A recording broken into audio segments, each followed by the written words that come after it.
This is Refusal of Work.com. The United States is the wealthiest nation in the world. But what does this wealth mean for its citizens? For many, it means that they are caught up in a cycle of workaholism that has led to burnout and depression. Workaholism leads to depression in a variety of ways. First, it can be hard to do anything else besides work, which leads to the neglecting of other important parts of life. Second, people who work too much may not have enough time to deal with their emotions and personal problems. Their work becomes a distraction from what is going on in their lives. Third, when people don't have any time for themselves, they may become impatient and angry when their needs are not met. By looking at the history of workaholism, it becomes clear how this happened. How did Americans become so caught up in working? The psychological need to always be working stems from the Protestant work ethic. This ideology dates back to Protestantism, particularly Calvinism. The tenet held that hard labor was not just pleasing but demanded of God. Yes, old John Calvin really shoved a hot poker up our collective arses. Christians are expected to be hard workers who focus on their jobs. Hard work is its own reward. In a sense, work has become a replacement for religion. People cannot go to church as often because money and power are the true gods. When a person spends most of their time making money, they feel like money is the most important thing. Also, because excessive work has become so integrated into American culture, it feels shameful not to have a job. People may even think that if they don't spend all their time working, then others will see them as less successful or worse, lazy. This continues to this day, with Americans often spending more time working than they do sleeping and having intercourse. While this may seem productive, what's ignored is how much stress and pressure it puts on people's lives, leading them to believe there will never be enough production or achievement without striving for even greater feats of pointless labor. According to Gallup, 70% of American adults believe in the work ethic, meaning that they believe one must go out and get a job rather than rely on handouts. This is an ethos passed down from our Protestant founders who believed it was sinful not to labor. While this sounds like a positive quality, it's actually harmful. Most Americans don't realize the degree to which they're getting utterly fucked over by modern work culture. American companies are not required to offer paid family leave. In fact, as of 2015, only 3 states had laws requiring paid family leave. In 2013, the average American worker received less than 1 week of paid vacation, and they took about half of that time off. A 2012 survey found nearly a third of full-time employees do not use all their earned sick days. This is because Americans have been taught to worship work and to see it as a part of their identity. The idea behind the work ethic is that if one works hard, they will succeed in life.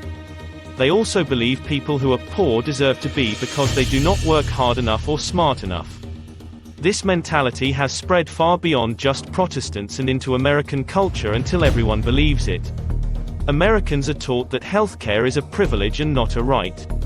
They believe they should only receive the best medical treatment money can buy, even if it bankrupts them, because this shows how hardworking and deserving of success they are. This is a truly sick system, but the elites love it, as tying healthcare to employment provides a powerful means of control over workers. If your child is seriously ill, you have no choice but to accept a terrible work environment and narcissistic management unless you want to ruin your life with medical debt. Can you get blood from a stone? It seems corporations are determined to find out, as they continually demand more from workers while offering less. The goal is to provide as little as possible without sparking riots, strikes, increased unionization, and threats to the status quo. When compared with the actual data on how much time Americans spend working, widespread anxiety about a declining work ethic from these same corporations is perplexing. Over the course of the last 40 years, hours for all wage and salary workers increased by 13%. In addition to long hours, employees are subjected to irregular schedules that change at the discretion of their employers. There's also the large number of so-called involuntarily unemployed, who are constantly looking for work but unable to find it. These 3 characteristics, overwork, shifting schedules, and a lack of sufficient hours, characterize work life today, particularly for low-wage employees. There was no straightforward extension of working hours across the board. Instead, it reflects a more severe level of economic insecurity and social deprivation. Given how unpleasant and difficult it is, what keeps people believing that work is beneficial to us? Our devotion to work is the consequence of years and years of constant and repeated effort, exactly doing our responsibilities every day. Work, in particular, is something we do with great regularity, intensity, and unquestioning obedience. We make sense of our experiences by creating belief systems that fit them, rather than the other way around. In addition, there is a desire to demonstrate our worth as productive citizens in capitalist society. Those who are deserving of rights and entitlements are those who can show that they do legitimate paid labor or have done so in the past and thereby help to improve the nation. The concept of being a producer has historically been linked with a collective sense of belonging among the working classes. We can't get away from the inconsistencies in some required labor, but we may remodel the systems and occupations that encourage people to work. For that, we'll need to resurrect labor's long-forgotten battle for fewer hours so that we may properly value our time. It will be the struggle of a lifetime, and it will proceed in fits and starts for many years, as an ambitious effort to reduce the amount of necessary labor in our lives becomes a reality. Don't give up. Get out there and bash bosses. Crush capitalists. There it is. Depressing stuff. Please subscribe, press that thumb, and the bell. More episodes are coming soon. Thanks for watching.